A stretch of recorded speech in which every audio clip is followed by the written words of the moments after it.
As usual, these shootings ain't what they seem.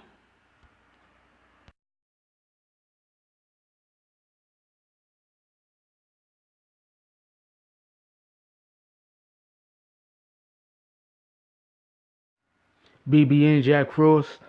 Okay, so I got a little bit of an update on some of the situation that happened over there in Las Vegas recently with the shooting, and it's just sounding worse and worse.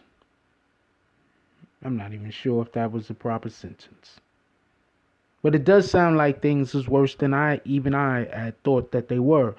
Um, Look, whenever these type of events and things happen, I'm the type of individual that never assumes it was just one guy, because I've tried to do a lot of stuff by myself, and usually when you're trying to do things by yourself, it just don't work out right.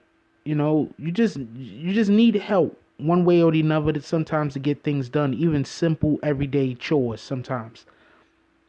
So let me just break it down. First, they said that the gentleman, they found him with uh full-on automatic rifles. Now, for the average individual, even the average individual that has semi-automatic weapons, you have never fired a fully automatic rifle before.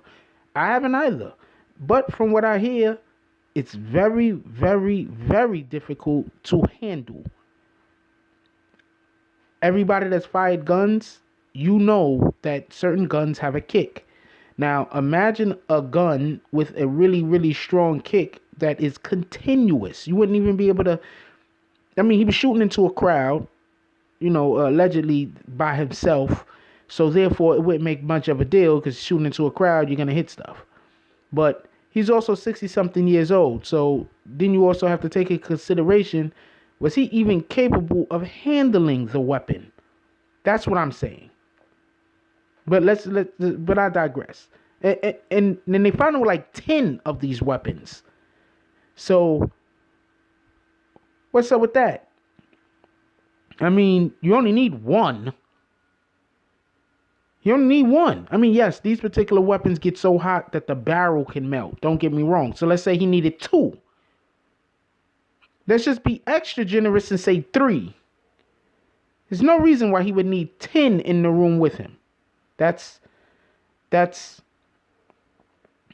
Hollywood levels of overkill. You understand? That's Hollywood levels of overkill. That's Adam Sandler levels of overkill. You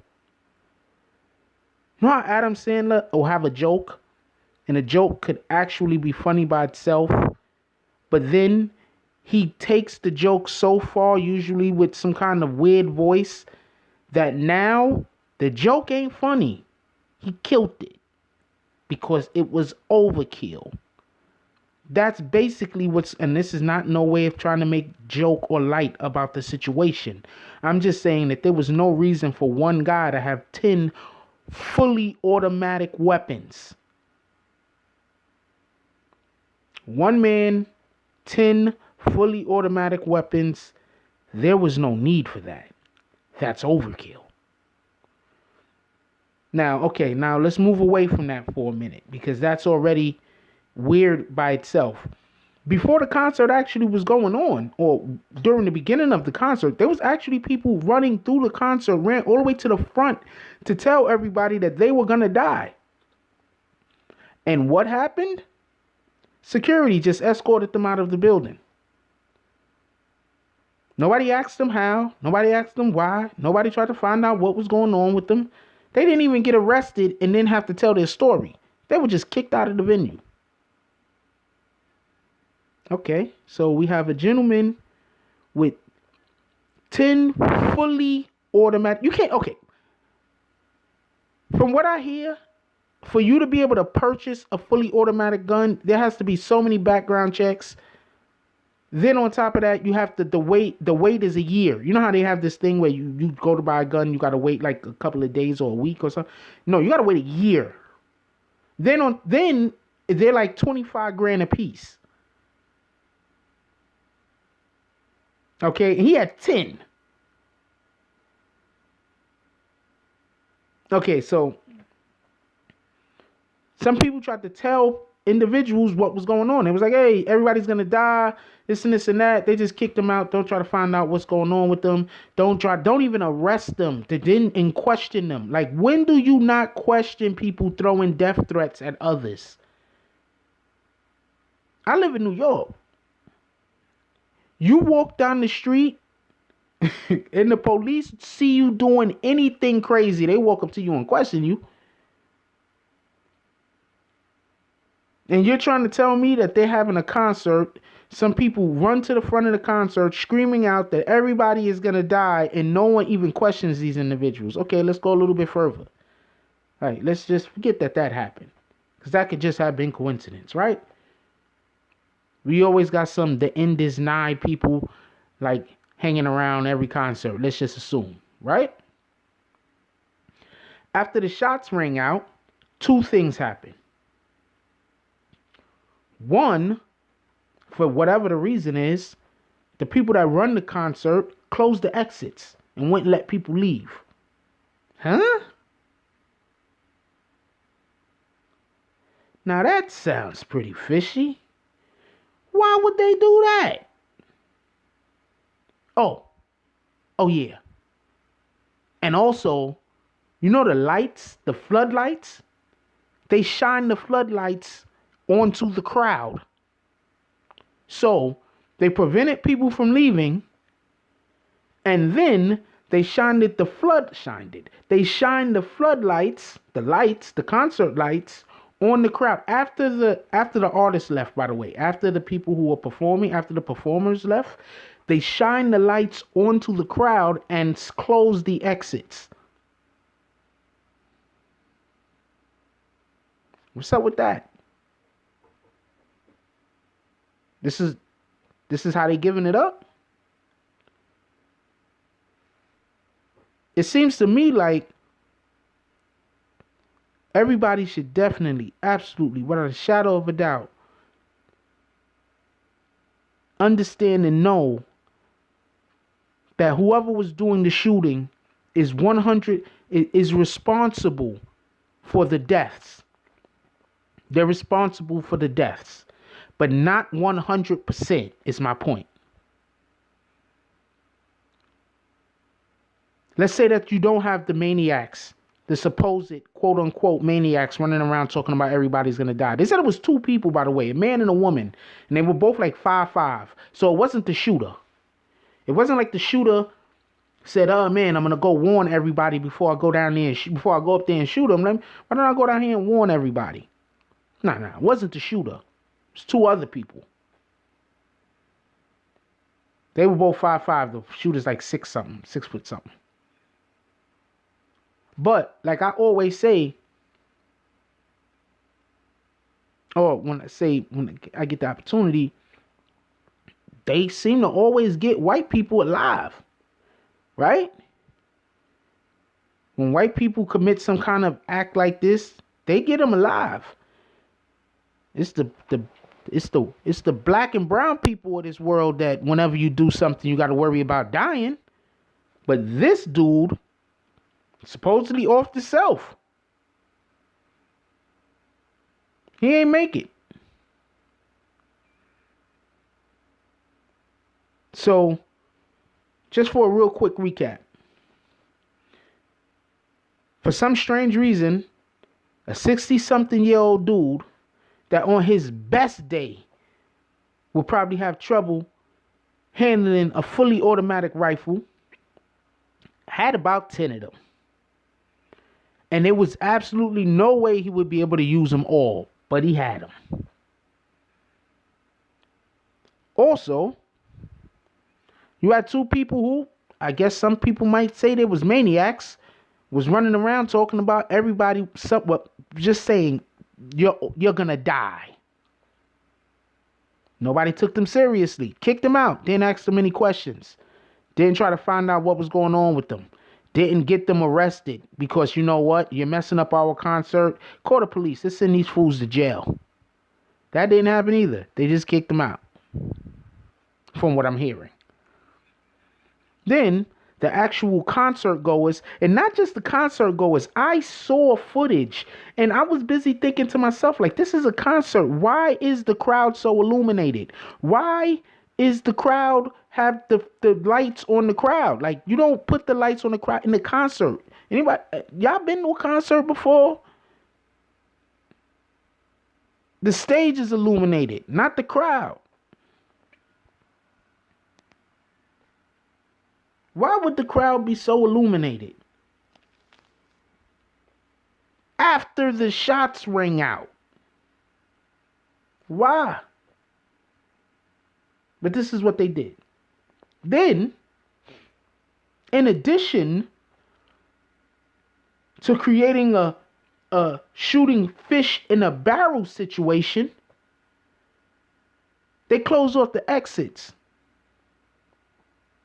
I was watching the footage and I kept seeing no one moving. I was like, why is everybody just sitting there? And I was thinking to myself, maybe they don't want to move because their movement is going to attract the shooter.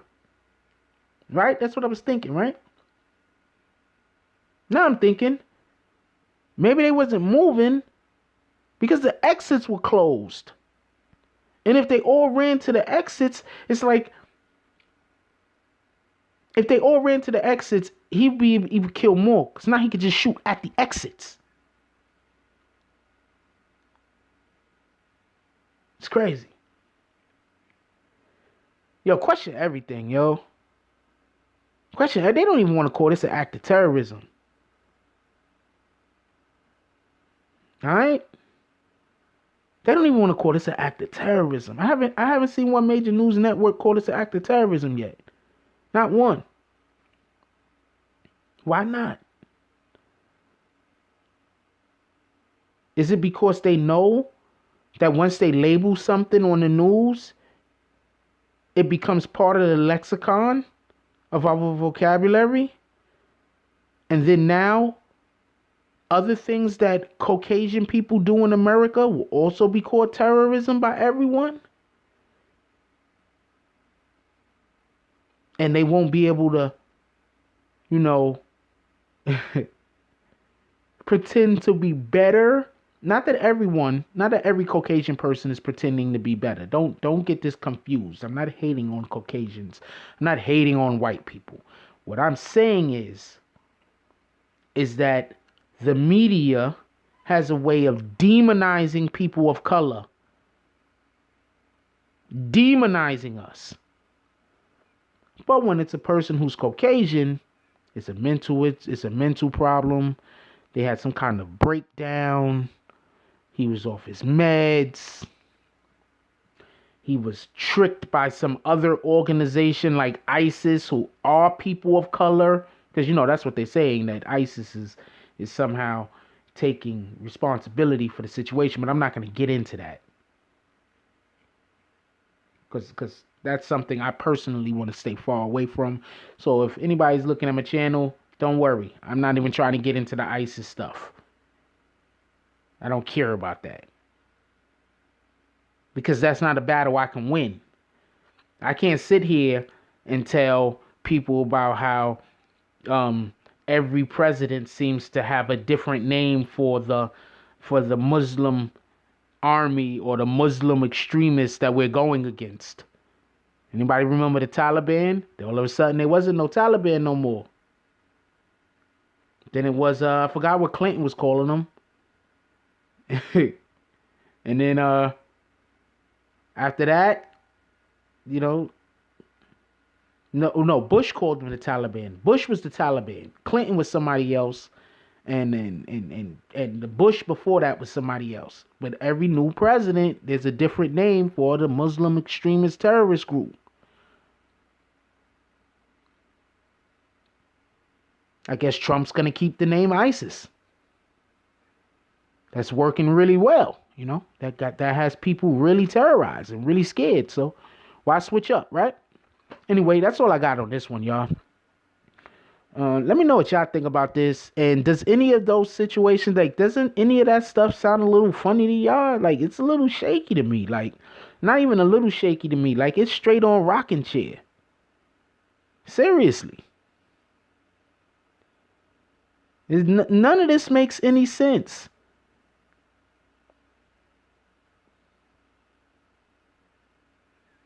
The argument could be made that this was all some kind of ploy by some organization or some part of the government that want to restrict our gun laws in order to take them out of people's hands. But that don't make sense because those are fully automatic weapons. 90% of the people who are buying guns legally cannot get these weapons. The military has these weapons. Police have these weapons. Not civilians. So whenever you hear somebody bring up this whole thing about Las Vegas and say, oh man, we need stricter gun laws or we gotta stop the gun laws, they're sheep. They don't even understand. Civilians can't get these weapons. Like I told you, it's a year wait. Then on top of that, the background check it's not even, put it like this. It's a year wait if you get it. But chances are, more people are going to not be able to get it than are going to be able to get it. You understand? Like, it's the chances of getting, and then on top of it, it's not a weapon you want. You can't aim these weapons. It's not a weapon you want. You can't aim a fully automatic weapon. You're going to hit the trigger, the shit going to start spitting, the tip of the barrel is going to rise and go everywhere. That's why you have semi-automatic with short bursts. Those you can aim. Your first one's going to probably hit the target. The other two or three is going to be everywhere. But that first one is going to hit the target. A fully automatic weapon, you can't aim that thing. Seriously. So when you hear people talk about, oh man, we got to get these weapons off the street, the only people with these weapons are the military and the cops. What weapons are you talking about getting off the street?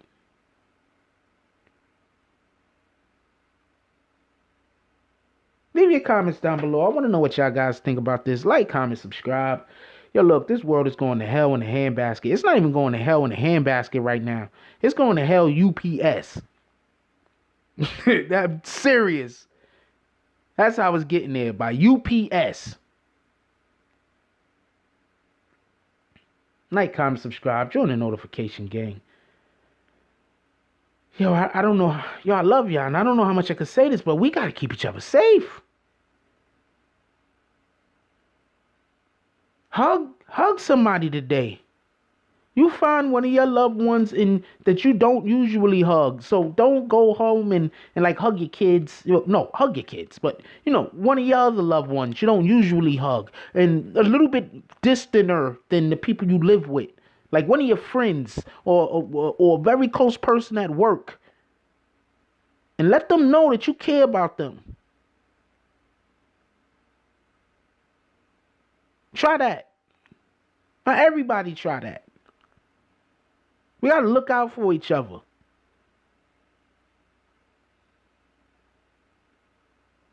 That's all I got on this one. I'm out. If you like this video, please hit the like and subscribe button. If you would like to help dictate the direction that this channel takes, please leave a comment. All comments are appreciated, whether positive or negative. Thank you very much and enjoy your day. And remember, positive thoughts cause for positive things to happen. Let's get it.